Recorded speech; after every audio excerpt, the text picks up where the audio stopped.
Avez-vous déjà eu l'impression de pousser constamment contre un mur, d'essayer de forcer les choses à se produire dans votre vie, sans résultat?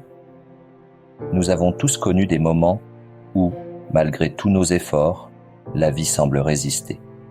Que ce soit une relation, un objectif professionnel ou une situation personnelle, notre instinct est parfois de redoubler d'efforts, croyant que la force brute finira par tout résoudre.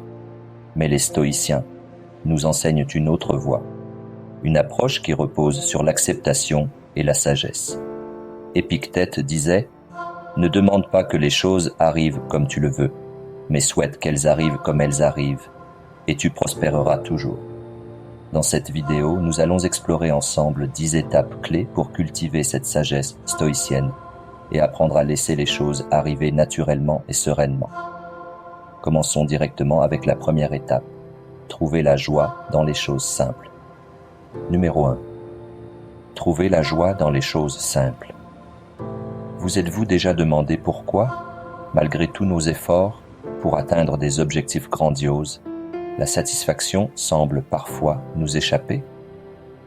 Selon une étude menée par le psychologue Daniel Kahneman, lauréat du prix Nobel, nos souvenirs de bonheur sont souvent liés aux expériences simples et non aux possessions matérielles ou aux grandes réussites.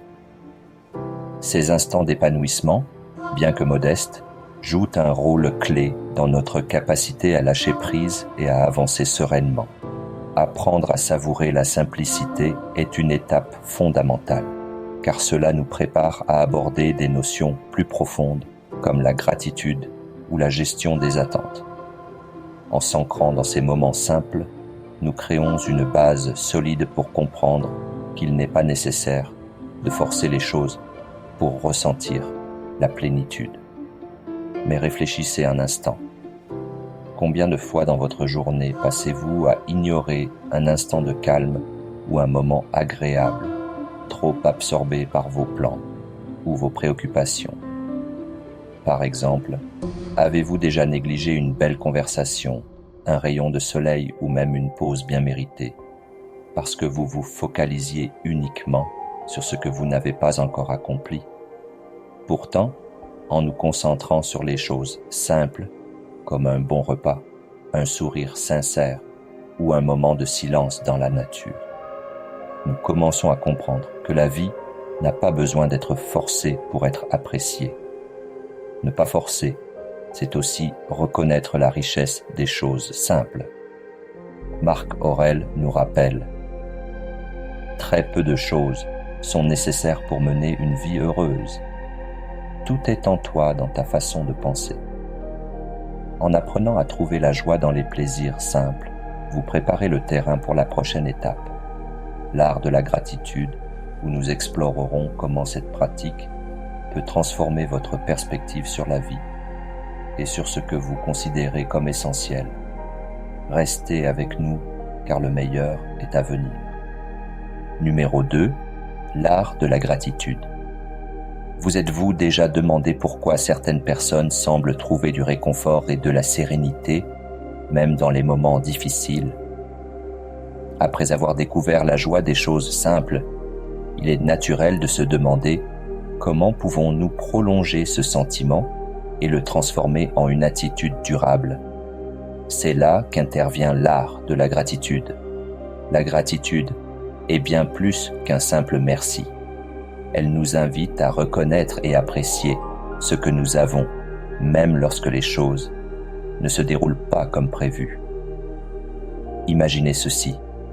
Vous traversez une période où vos projets stagnent, où rien ne semble avancer. Est-ce une raison de perdre espoir? Ou pourriez-vous voir cette situation comme une opportunité de reconnaître ce que vous possédez déjà, votre santé, vos relations, vos talents, ou même simplement le temps que vous avez pour réfléchir et vous ajuster? En réalité, pratiquer la gratitude est une forme de liberté. Elle nous libère des attentes irréalistes et des désirs insatiables. Prenez un instant pour réfléchir. Combien de fois vous êtes-vous senti frustré parce que vous compariez votre vie à celle des autres? ou à des idéaux inatteignables? Et si, au lieu de forcer les choses, vous appreniez à remercier la vie pour ce qu'elle vous offre déjà? Les stoïciens considéraient la gratitude comme une force puissante. Elle nous aide à accepter ce qui est et à ne pas lutter contre le cours naturel des événements. En adoptant cette approche, vous commencez à relâcher les tensions internes qui naissent de votre volonté de tout contrôler. En effet, lorsque vous apprenez à apprécier l'instant présent, vous découvrez que la vie n'a pas besoin d'être parfaite pour être belle. Marc Aurèle, dans ses Pensées pour moi-même, nous offre une réflexion précieuse. Ne méprise pas ce que tu as, mais sache apprécier ce que tu possèdes, car c'est dans le présent que réside la richesse de l'existence. En cultivant l'art de la gratitude, vous vous donnez la permission de ralentir, de cesser de forcer et de trouver une paix profonde, même au milieu des défis. Et cette paix vous préparera à la prochaine étape, où nous explorerons comment vivre pleinement dans le présent pour renforcer davantage votre sérénité intérieure. Numéro 3. Vivre pleinement le moment présent. Avez-vous déjà remarqué à quel point notre esprit a tendance à voyager, soit dans le passé avec des regrets, soit dans le futur avec des inquiétudes? Pourtant, pendant que notre esprit vagabonde, nous passons souvent à côté de l'unique réalité qui compte réellement, le moment présent. Après avoir exploré l'art de la gratitude, il devient clair que pour ne rien forcer dans la vie, il faut apprendre à ancrer son attention dans l'instant. Vivre pleinement le moment présent, c'est adopter une attitude où chaque instant est apprécié pour ce qu'il est, sans pression ni projection. Selon une étude menée par des chercheurs de Harvard, près de 47% du temps, notre esprit n'est pas concentré sur ce que nous faisons. Cela signifie qu'une grande partie de nos vies est vécue dans un état de distraction, souvent accompagné de stress ou de frustration. Pourtant, chaque instant de présence réelle est une opportunité de se reconnecter à soi-même et d'alléger ce poids invisible. Prenons un exemple courant.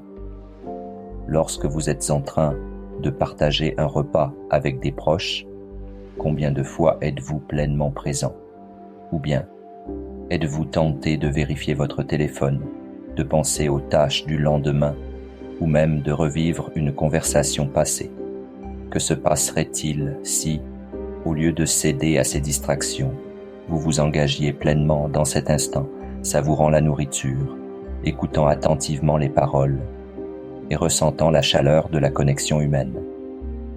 La clé pour vivre le moment présent réside dans un état de pleine conscience. Lorsque vous concentrez votre attention sur ce que vous faites, vous cessez de résister ou de forcer la vie à être différente de ce qu'elle est. Au contraire, vous acceptez la réalité avec une clarté et une sérénité qui vous permettent de mieux gérer les situations, même les plus difficiles. En adoptant cette posture, vous réalisez qu'il n'est pas nécessaire de chercher frénétiquement le bonheur ou la réussite. Il se trouve déjà dans chaque instant pleinement vécu. Les stoïciens nous enseignent que ce n'est pas le futur qui nous inquiète, mais notre manière de l'anticiper. Sénèque, dans De la brièveté de la vie, écrit « Rien n'est plus précieux que le moment présent, car il est tout ce que nous possédons réellement. En apprenant à vivre ici et maintenant, vous ouvrez la porte à une existence plus harmonieuse et équilibrée. Cette étape vous prépare à approfondir une autre pratique essentielle dans cette quête de sérénité stoïcienne, la puissance de l'acceptation, qui sera notre prochaine exploration. Poursuivons. Numéro 4. La puissance de l'acceptation.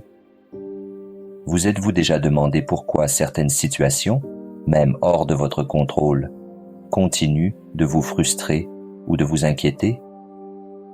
Que ce soit un échec inattendu, une opportunité manquée ou une relation qui ne répond plus à vos attentes, nous avons tendance à résister à la réalité telle qu'elle est.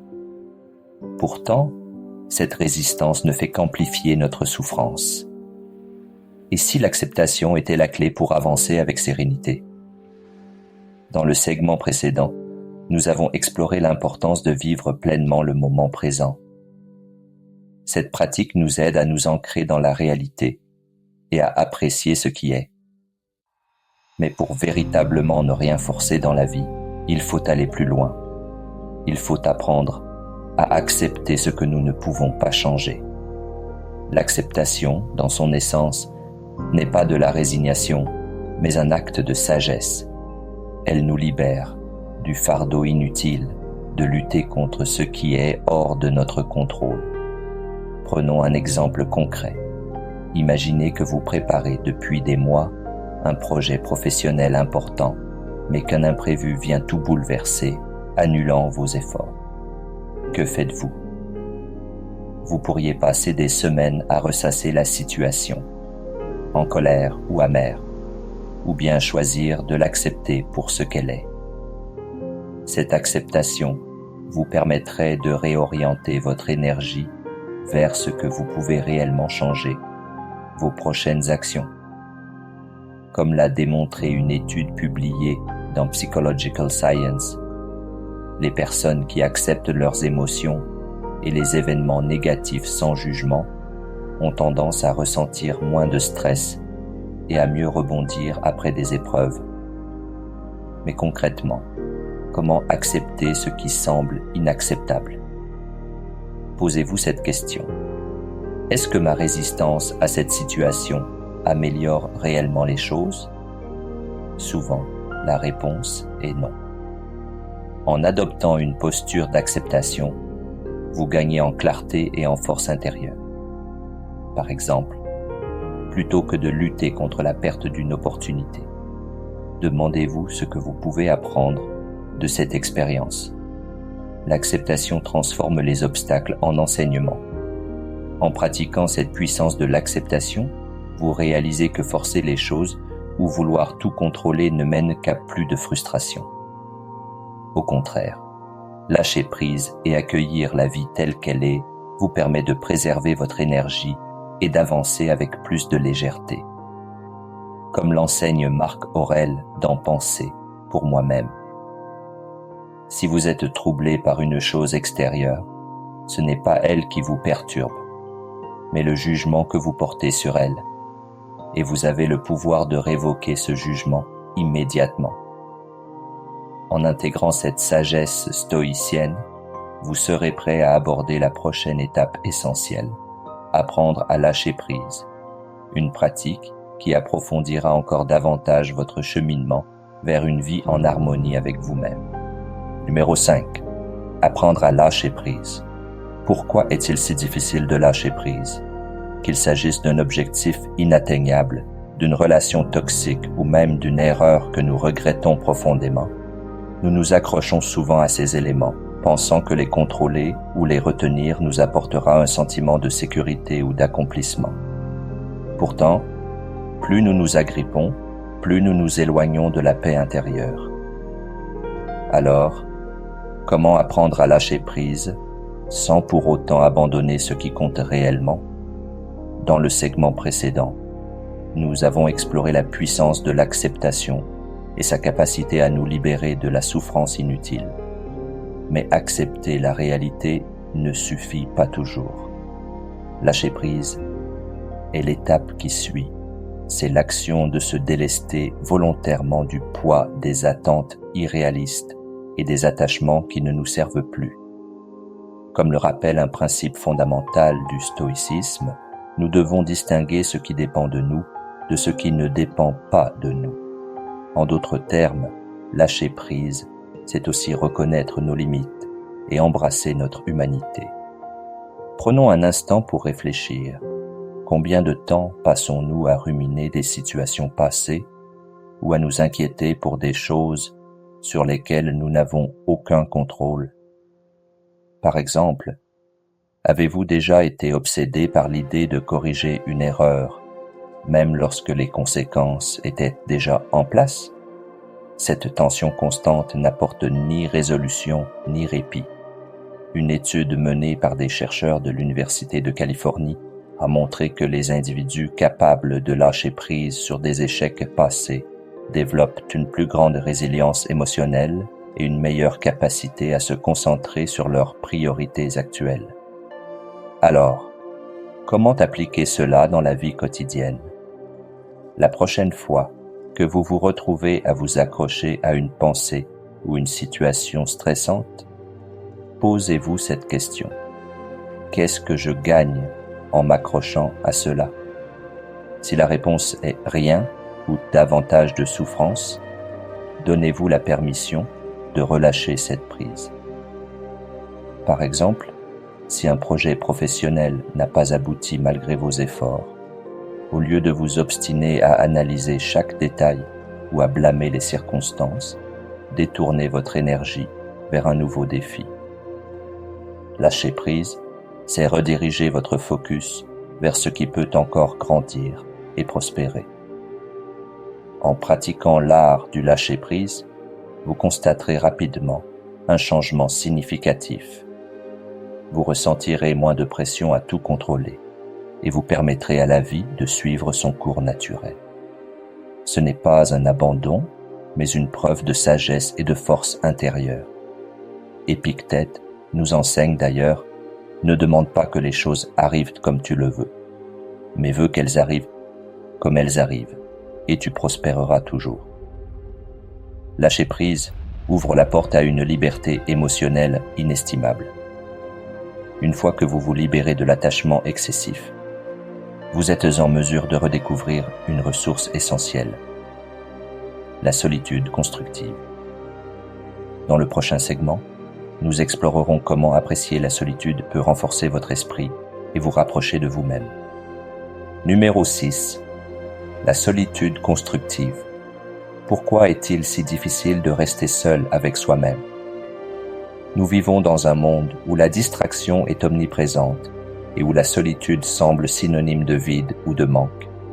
Pourtant, la solitude n'est pas l'absence de compagnie, mais plutôt un moyen de se reconnecter à son propre être, un espace où la paix intérieure peut se cultiver.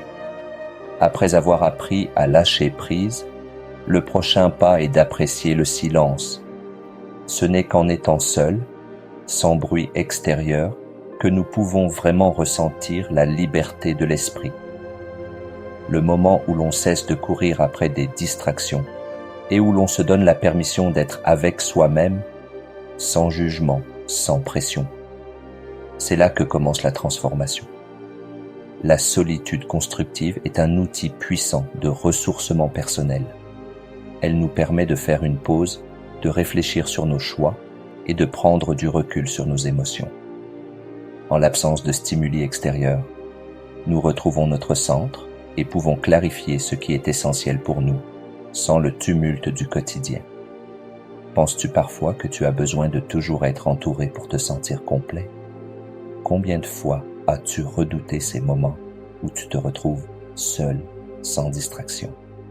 Pourtant, la solitude offre un espace où tu peux créer, penser en profondeur et avancer dans ta quête de paix intérieure. La solution commence par de petites pauses, des moments où tu te retires volontairement du monde extérieur. Que ce soit pour méditer, lire ou simplement être présent à tes propres pensées, cette solitude est un moment de véritable introspection. Peu à peu, tu apprendras à apprécier ce silence, à l'utiliser pour te ressourcer et à le voir non pas comme une épreuve, mais comme une occasion précieuse de grandir. L'impact de cette solitude est profond. Lorsque tu sais cultiver des moments de retrait, tu arrêtes de forcer les choses. Plutôt que de courir après des distractions ou de chercher des réponses à l'extérieur, tu laisses l'espace pour que les solutions émergent naturellement, sans précipitation.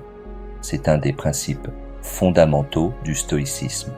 Accepter le rythme de la vie sans vouloir forcer quoi que ce soit. La solitude constructive te permet de t'ancrer dans le présent et d'accepter ce qui vient sans résistance. Comme le disait Sénèque, ce n'est pas que nous avons trop de temps, mais que nous en perdons trop. C'est dans le silence de la solitude que tu trouveras le temps nécessaire pour avancer sereinement, sans l'agitation inutile du monde extérieur. Cela nous amène directement à la 7e étape. Utiliser le silence de manière efficace. C'est un prolongement naturel de la solitude, car c'est dans l'usage réfléchi du silence que réside la véritable force. Numéro 7. Utiliser le silence efficacement. Pourquoi avons-nous souvent peur du silence ? Nous avons tendance à remplir chaque instant de bruit, de conversation, de distraction. Mais est-ce vraiment nécessaire ? Et si, au contraire, le silence devenait une puissante arme pour avancer dans la vie ? Dans le segment précédent, nous avons exploré la solitude constructive.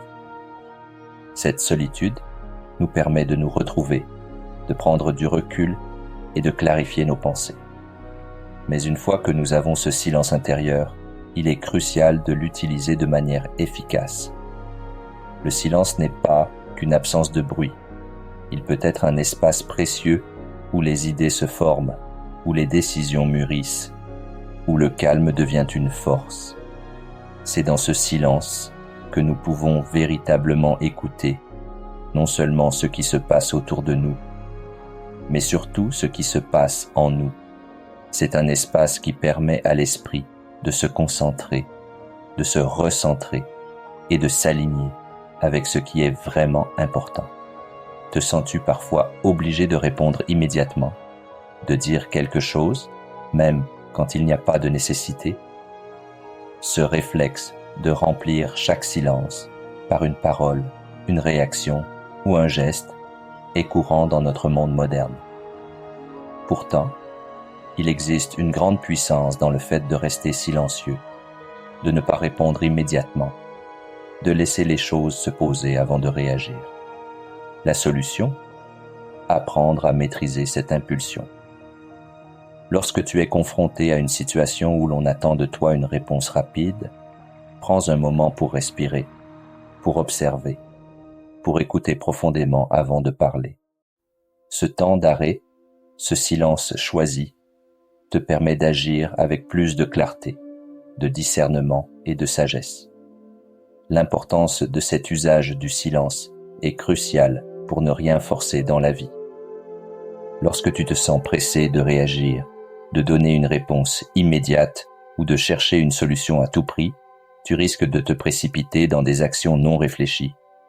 En utilisant le silence de manière efficace, tu permets à la situation de se décanter. Tu prends le temps de choisir la meilleure réponse, sans te laisser emporter par l'impulsion. C'est ainsi que tu arrêtes de forcer, en faisant le choix conscient de prendre du recul, de laisser le temps et la réflexion guider tes décisions. Je t'invite à approfondir cette réflexion en visionnant ou revisitant la vidéo « L'art de la non-réaction » de Miyamoto Musashi que tu trouveras au bas de la description de cette vidéo. Les samouraïs adoptaient cette approche du silence, où l'on agit sans précipitation, sans trop de paroles, mais avec une concentration totale. Il s'agit d'une clé fondamentale pour cultiver la sérénité intérieure et la clarté d'esprit. Les samouraïs nous enseignent une leçon précieuse à ce sujet. Un guerrier sage ne parle pas sans raison. Il observe et attend le moment juste pour agir. C'est dans le calme de l'esprit que réside la véritable puissance d'une action mesurée et efficace. Cela nous mène à la 8e étape. Pratiquer la pleine conscience. Numéro 8. Pratiquer la pleine conscience. Pourquoi est-il si difficile de vivre pleinement dans l'instant présent? Nous sommes constamment absorbés par nos pensées, nos préoccupations pour l'avenir ou nos regrets du passé. Mais si nous pouvions simplement nous concentrer sur ce qui se passe ici et maintenant, serions-nous plus sereins et plus épanouis? Dans le segment précédent, nous avons parlé de l'importance du silence et de la maîtrise de notre impulsion à réagir immédiatement. Cela nous amène naturellement à un autre point fondamental. La pleine conscience. La pleine conscience, c'est l'art de vivre pleinement chaque moment. de porter une attention totale et sans jugement à ce qui se passe autour de nous et en nous. C'est une pratique qui nous permet de nous ancrer dans l'instant présent, d'apprécier ce que nous vivons sans être emportés par nos pensées ou nos émotions. Dans la philosophie stoïcienne, cette capacité à être attentif et présent à ce qui est un outil puissant pour ne rien forcer dans la vie. As-tu déjà eu l'impression de passer une journée entière à courir après des tâches sans vraiment te rendre compte de ce que tu faisais? Cette sensation de vivre en pilote automatique, sans savourer pleinement chaque instant.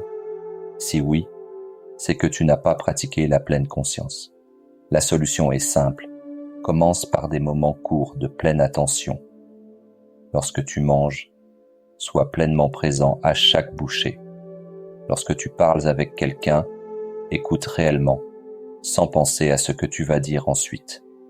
Ces petits moments de présence consciente t'aident à ralentir le rythme de la vie et à en apprécier chaque aspect, même les plus ordinaires. L'impact de la pleine conscience est majeur dans la pratique du stoïcisme. Lorsque tu vis pleinement dans l'instant, tu arrêtes de forcer les choses. Tu acceptes ce qui est, sans vouloir constamment le changer ou le contrôler. La pleine conscience te permet de répondre aux situations avec calme et discernement, plutôt que de réagir impulsivement. C'est un moyen d'apprendre à lâcher prise et à accepter la vie telle qu'elle est, tout en étant pleinement engagé dans ce que tu fais. En pratiquant la pleine conscience, tu n'as pas à forcer les événements ou à lutter contre le courant de la vie. Au contraire, tu te laisses porter par le flot, tout en restant profondément connecté à toi-même. Comme le disait Marc Aurèle, ne vis pas dans le futur, ne t'attarde pas sur le passé, mais concentre-toi sur ce que tu peux faire ici et maintenant. C'est en vivant pleinement dans l'instant que tu trouveras la paix intérieure, car tu cesses de lutter contre ce qui est et tu fais face à la réalité avec sérénité. Cela nous amène à la 9e étape, savourer l'impermanence de la vie. Numéro 9. Savourer l'impermanence de la vie. Pourquoi avons-nous tant de mal à accepter que tout est éphémère? Nous essayons de figer les moments, de retenir les gens ou de préserver des situations, comme si la vie elle-même pouvait être mise en pause. Pourtant, c'est précisément cette impermanence qui rend chaque instant précieux. Dans le segment précédent, nous avons exploré la pratique de la pleine conscience en insistant sur l'importance d'être présent dans l'instant. Mais vivre consciemment prend tout son sens lorsque nous reconnaissons la nature impermanente de la vie. Tout change, nos relations, nos possessions, nos émotions et même nous-mêmes. Accepter cette vérité fondamentale nous pousse à chérir chaque moment et à ne pas remettre à plus tard ce qui compte vraiment. Comme le disait Sénèque, rien dans la vie n'est durable. Alors, vis chaque jour comme s'il était une vie entière. As-tu déjà eu l'impression de regretter de ne pas avoir pleinement profité d'un moment, simplement parce que tu pensais qu'il se répéterait? Par exemple, combien de repas, de conversations ou de paysages as-tu traversé sans vraiment les savourer, persuadé qu'il y aurait une prochaine fois? La solution réside dans une pratique simple mais puissante. Fais de chaque moment une célébration. Lorsque tu es avec un être cher, pose ton téléphone et regarde cette personne dans les yeux. Lorsque tu observes un coucher de soleil, laisse-toi submerger par sa beauté sans chercher à le capturer. En te rappelant que tout est temporaire, tu te donneras la permission de vivre plus intensément, ici et maintenant. Savourer l'impermanence de la vie change notre perspective sur ce que nous devons forcer. Pourquoi s'acharner à contrôler l'incontrôlable, à retenir ce qui est destiné à partir? Lorsque nous comprenons que tout ce qui commence a une fin, nous cessons de gaspiller notre énergie dans la résistance. Nous apprenons à accepter, à lâcher prise et à vivre en harmonie avec le flux naturel de la vie. Cette acceptation nous libère de l'angoisse de la perte et nous permet de trouver la paix dans le simple fait d'exister. Le stoïcien Épictète nous enseigne: ne dis jamais de quelque chose, je l'ai perdu, mais je l'ai rendu. Tout ce qui est à toi l'est pour un moment, comme un prêt. Cette citation nous invite à voir l'impermanence non pas comme une menace, mais comme une opportunité d'apprécier plus profondément ce que nous avons, tant qu'il est encore temps. Cela nous amène à la 10e et dernière étape: apprécier le voyage et non seulement le résultat. Car si tout est éphémère, le chemin lui-même devient la véritable source de richesse. Numéro 10. Apprécier le voyage, pas seulement le résultat. Pourquoi sommes-nous si obsédés par les résultats? Que ce soit une promotion, un objectif de santé ou un projet personnel, nous avons tendance à concentrer toute notre attention sur la destination finale, en oubliant que la majeure partie de notre vie se déroule dans le chemin pour y parvenir. Dans le segment précédent, nous avons exploré l'idée de savourer l'impermanence de la vie. En acceptant que tout est temporaire, il devient évident que chaque moment du voyage est aussi précieux, sinon plus, que le résultat final. Si l'impermanence donne de la valeur à chaque instant, alors pourquoi ne pas honorer chaque étape du processus? Lorsque nous arrêtons de tout miser sur l'aboutissement, nous nous ouvrons à l'opportunité d'apprendre, de grandir et de profiter du cheminement lui-même. Réfléchis un instant.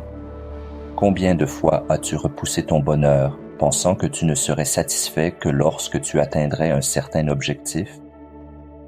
Par exemple, te dis-tu parfois « Je serai heureux une fois que j'aurai décroché cet emploi » ou « Je pourrai me détendre quand tout sera terminé ». Ce type de pensée nous prive du présent et crée une insatisfaction constante. La solution réside dans un changement de perspective. Au lieu de voir le voyage comme un simple moyen d'atteindre un but, vois-le comme une fin en soi. Chaque petit pas, chaque défi surmonté et chaque effort accompli font partie de la richesse de l'expérience. Apprécier le voyage nous enseigne une grande leçon: forcer les choses pour obtenir un résultat précis est non seulement épuisant, mais aussi vain. En nous focalisant uniquement sur la finalité, nous risquons de perdre de vue les opportunités et les apprentissages qui se présentent en chemin. Et souvent, ce que nous apprenons ou vivons pendant le processus s'avère plus significatif que le résultat lui-même. Cette approche nous aide à lâcher prise et à vivre en alignement avec le flux naturel de la vie. Marc Aurèle l'exprime avec sagesse: ne laisse pas le futur te troubler.